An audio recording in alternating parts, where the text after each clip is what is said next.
شروع اللہ کا نام لے کر جو بڑا مہربان نہایت رحم والا ہے۔ الف لام را، یہ ایک پر نور کتاب ہے، اس کو ہم نے تم پر اس لیے نازل کیا ہے کہ تم لوگوں کو اندھیروں سے نکال کر روشنی کی طرف لے جاؤ، یعنی ان کے پروردگار کے حکم سے عزت والے خوبیوں والے مالک کے راستے کی طرف، یعنی اس اللہ کے راستے کی طرف کہ جو کچھ آسمانوں اور زمین میں ہے سب اسی کا ہے۔ اور ان کافروں کے لیے عذاب شدید کی وجہ سے تباہی اور بربادی مقدر ہے، جو آخرت کے مقابلے میں دنیاوی زندگی کو پسند کرتے اور لوگوں کو اللہ کے راستے سے روکتے اور اس میں کجی چاہتے ہیں۔ یہ لوگ بڑے دور کی گمراہی میں ہیں، اور ہم نے کوئی پیغمبر نہیں بھیجا مگر وہ اپنی قوم کی زبان بولتا تھا تاکہ انہیں احکام الہی کھول کھول کر بتا دے۔ پھر اللہ جسے چاہتا ہے گمراہ رہنے دیتا ہے اور جسے چاہتا ہے ہدایت دیتا ہے، اور وہ غالب ہے، حکمت والا ہے۔ اور ہم نے موسیٰ کو اپنی نشانیاں دے کر بھیجا کہ اپنی قوم کو تاریکیوں سے نکال کر روشنی میں لے جاؤ اور ان کو اللہ کے دن یاد دلاؤ، اور اس میں ان لوگوں کے لیے جو صابر و شاکر ہیں نشانیاں ہیں۔ اور جب موسیٰ نے اپنی قوم سے کہا کہ اللہ نے جو تم پر مہربانیاں کی ہیں ان کو یاد کرو، جبکہ اس نے تم کو فرعون کی قوم سے رہائی بخشی، وہ لوگ تمہیں برے برے عذاب دیتے تھے اور تمہارے بیٹوں کو مار ڈالتے تھے اور تمہاری لڑکیوں کو زندہ رہنے دیتے تھے، اور اس میں تمہارے پروردگار کی طرف سے بڑی آزمائش تھی۔ اور جب تمہارے پروردگار نے تم کو آگاہ کیا کہ اگر شکر کرو گے تو میں تمہیں زیادہ دوں گا، اور اگر ناشکری کرو گے تو یاد رکھو کہ میرا عذاب بھی سخت ہے۔ اور موسیٰ نے صاف صاف کہہ دیا کہ اگر تم اور جتنے اور لوگ زمین میں ہیں سب کے سب ناشکری کرو تو بھی اللہ بے نیاز ہے، قابل تعریف ہے۔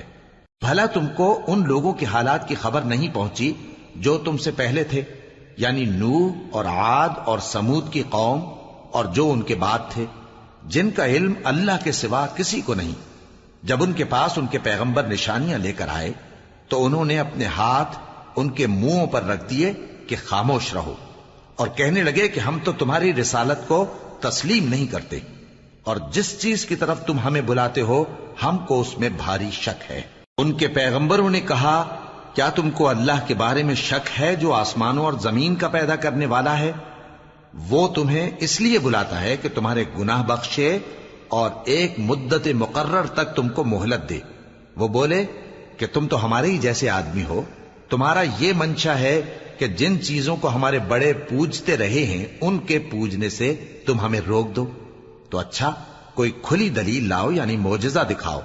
پیغمبروں نے ان سے کہا کہ ہاں ہم تمہارے ہی جیسے آدمی ہیں، لیکن اللہ اپنے بندوں میں سے جس پر چاہتا ہے نبوت کا احسان کرتا ہے، اور ہمارے اختیار کی بات نہیں کہ ہم اللہ کے حکم کے بغیر تم کو تمہاری فرمائش کے مطابق معجزہ دکھائیں۔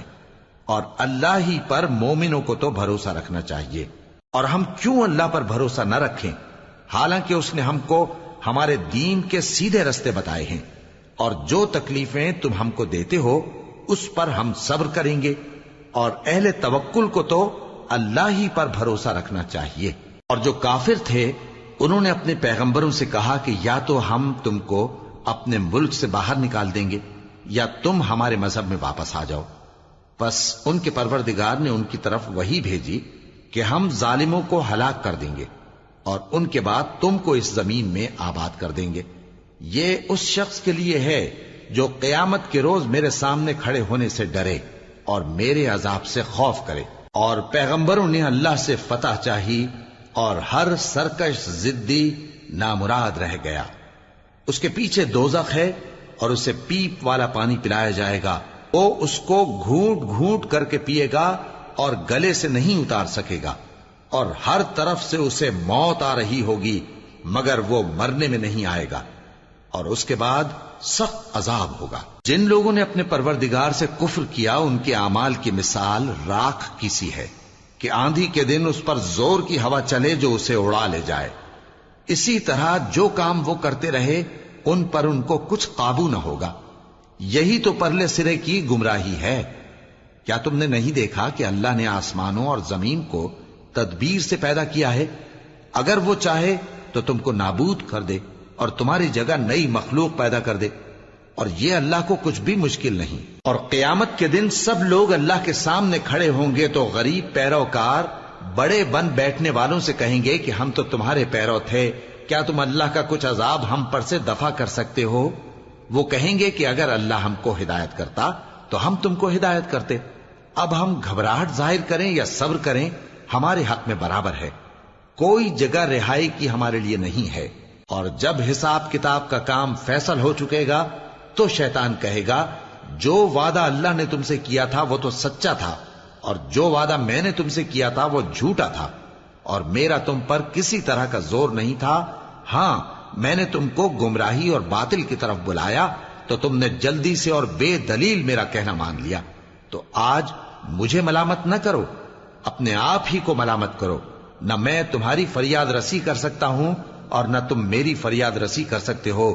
میں اس بات سے انکار کرتا ہوں کہ تم پہلے مجھے شریک بناتے تھے۔ بے شک جو ظالم ہیں ان کے لیے درد دینے والا عذاب ہے۔ اور جو ایمان لائے اور عمل نیک کرتے رہے وہ بہشتوں میں داخل کیے جائیں گے جن کے نیچے نہریں بہہ رہی ہیں۔ اپنے پروردگار کے حکم سے وہ ہمیشہ ان میں رہیں گے، وہاں وہ ہر ملاقات پر ایک دوسرے کو سلام کہیں گے۔ کیا تم نے نہیں دیکھا کہ اللہ نے کلمہ طیبہ کی کیسی مثال بیان فرمائی ہے؟ وہ ایسی ہے جیسے پاکیزہ درخت جس کی جڑ مضبوط ہو اور شاخیں آسمان میں پھیلی ہوں۔ وہ اپنے پروردگار کے حکم سے ہر موقع پر پھل لاتا ہو، اور اللہ لوگوں کے لیے مثالیں بیان فرماتا ہے تاکہ وہ نصیحت حاصل کریں۔ اور ناپاک بات یعنی غلط عقیدے کی مثال ناپاک درخت کی سی ہے کہ وہ زمین کے اوپر ہی سے اکھیڑ کر پھینک دیا جائے، اس کو ذرا بھی قرار و ثبات نہیں۔ اللہ مومنوں کے دلوں کو صحیح اور پکی بات سے دنیا کی زندگی میں بھی مضبوط رکھتا ہے اور آخرت میں بھی رکھے گا۔ اور اللہ بے انصافوں کو گمراہ کر دیتا ہے، اور اللہ جو چاہتا ہے کرتا ہے۔ کیا تم نے ان لوگوں کو نہیں دیکھا جنہوں نے اللہ کے احسان کو ناشکری سے بدل دیا اور اپنی قوم کو تباہی کے گھر میں لا اتارا، یعنی دوزخ میں، کہ سب ناشکرے اس میں داخل ہوں گے اور وہ برا ٹھکانہ ہے۔ اور ان لوگوں نے اللہ کے شریک مقرر کیے کہ لوگوں کو اس کے رستے سے گمراہ کریں۔ کہہ دو کہ چند روز فائدے اٹھا لو، آخر کار تم کو دوزخ کی طرف لوٹ کر جانا ہے۔ اے پیغمبر، میرے مومن بندوں سے کہہ دو کہ نماز پڑھا کریں، اور اس دن کے آنے سے پیشتر جس میں نہ اعمال کا سودا ہوگا اور نہ دوستی کام آئے گی، ہمارے دیے ہوئے مال میں سے پوشیدہ اور علانیہ خرچ کرتے رہیں۔ اللہ ہی تو ہے جس نے آسمانوں اور زمین کو پیدا کیا اور آسمان سے مے برسایا، پھر اس سے تمہارے کھانے کے لیے پھل پیدا کیے اور کشتیوں اور جہازوں کو تمہارے زیر فرمان کیا تاکہ وہ سمندر میں اس کے حکم سے چلیں، اور نہروں کو بھی تمہارے زیر فرمان کیا، اور سورج اور چاند کو تمہارے لیے کام میں لگا دیا کہ دونوں دن رات ایک ڈگر پر چل رہے ہیں، اور رات اور دن کو بھی تمہاری خاطر کام میں لگا دیا، اور جو کچھ تم نے مانگا سب میں سے تم کو عنایت کیا۔ اور اگر اللہ کے احسان گننے لگو تو شمار نہ کر سکو، مگر لوگ نعمتوں کا شکر نہیں کرتے۔ کچھ شک نہیں کہ انسان بڑا بے انصاف ہے، ناشکرا ہے۔ اور جب ابراہیم نے دعا کی کہ اے میرے پروردگار، اس شہر کو لوگوں کے لیے امن کی جگہ بنا دے، اور مجھے اور میری اولاد کو اس بات سے کہ بتوں کی پرستش کرنے لگیں بچائے رکھیو۔ اے پروردگار، انہوں نے بہت سے لوگوں کو گمراہ کیا ہے، سو جس شخص نے میرا کہا مانا وہ میرا ہے، اور جس نے میری نافرمانی کی تو تو بخشنے والا ہے، مہربان ہے۔ اے پروردگار، میں نے اپنی اولاد ایک وادی میں جہاں کھیتی نہیں، تیرے عزت و ادب والے گھر کے پاس لا بسائی ہے۔ اے پروردگار، تاکہ یہ نماز پڑھیں، سو تو لوگوں کے دلوں کو ایسا کر دے کہ ان کی طرف جھکے رہیں، اور ان کو میووں سے روزی دیتے رہنا تاکہ تیرا شکر کریں۔ اے پروردگار، جو بات ہم چھپاتے اور جو ظاہر کرتے ہیں تو سب جانتا ہے، اور اللہ سے کوئی چیز مخفی نہیں، نہ زمین میں نہ آسمان میں۔ اللہ کا شکر ہے جس نے مجھ کو بڑی عمر میں اسماعیل اور اسحاق بخشے، بے شک میرا پروردگار دعا سننے والا ہے۔ اے پروردگار، مجھ کو ایسی توفیق عنایت کر کہ نماز پڑھتا رہوں، اور میری اولاد کو بھی یہ توفیق بخش۔ اے پروردگار، میری دعا قبول فرما۔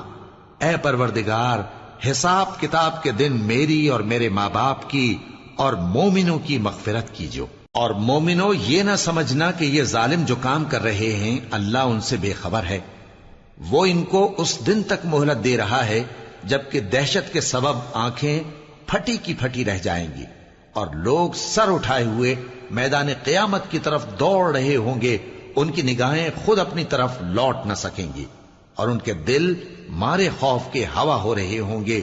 اور لوگوں کو اس دن سے آگاہ کر دو جب ان پر عذاب آ جائے گا، تب ظالم لوگ کہیں گے کہ اے ہمارے پروردگار ہمیں تھوڑی سی مہلت عطا کر تاکہ ہم تیری دعوت توحید قبول کریں اور تیرے پیغمبروں کے پیچھے چلیں۔ تو جواب ملے گا، کیا تم پہلے قسمیں نہیں کھایا کرتے تھے کہ تم کو اس حال سے جس میں تم ہو زوال نہیں ہوگا؟ اور جو لوگ اپنے آپ پر ظلم کرتے تھے تم ان کے مکانوں میں رہتے تھے، اور تم پر ظاہر ہو چکا تھا کہ ہم نے ان لوگوں کے ساتھ کس طرح کا معاملہ کیا تھا، اور تمہارے سمجھانے کے لیے مثالیں بیان کر دی تھیں۔ اور انہوں نے بڑی بڑی تدبیریں کی اور ان کی سب تدبیریں اللہ کے ہاں لکھی ہوئی ہیں، گو وہ تدبیریں ایسی غضب کی تھیں کہ ان سے پہاڑ بھی ٹل جائیں۔ تو ایسا خیال نہ کرنا کہ اللہ نے جو اپنے پیغمبروں سے وعدہ کیا ہے وہ اس کے خلاف کرے گا، بے شک اللہ زبردست ہے، بدلہ لینے والا ہے۔ جس دن یہ زمین دوسری ہی زمین بنا دی جائے گی اور آسمان بھی بدل دیے جائیں گے اور سب لوگ اللہ کے سامنے نکل کھڑے ہوں گے جو یکتا ہے، بڑا زبردست ہے۔ اور اس دن تم گناہگاروں کو دیکھو گے کہ زنجیروں میں جکڑے ہوئے ہیں، ان کے کرتے تارکول کے ہوں گے اور ان کے چہروں کو آگ لپٹ رہی ہوگی، یہ اس لیے کہ اللہ ہر شخص کو اس کے اعمال کا بدلہ دے۔ بے شک اللہ جلد حساب لینے والا ہے۔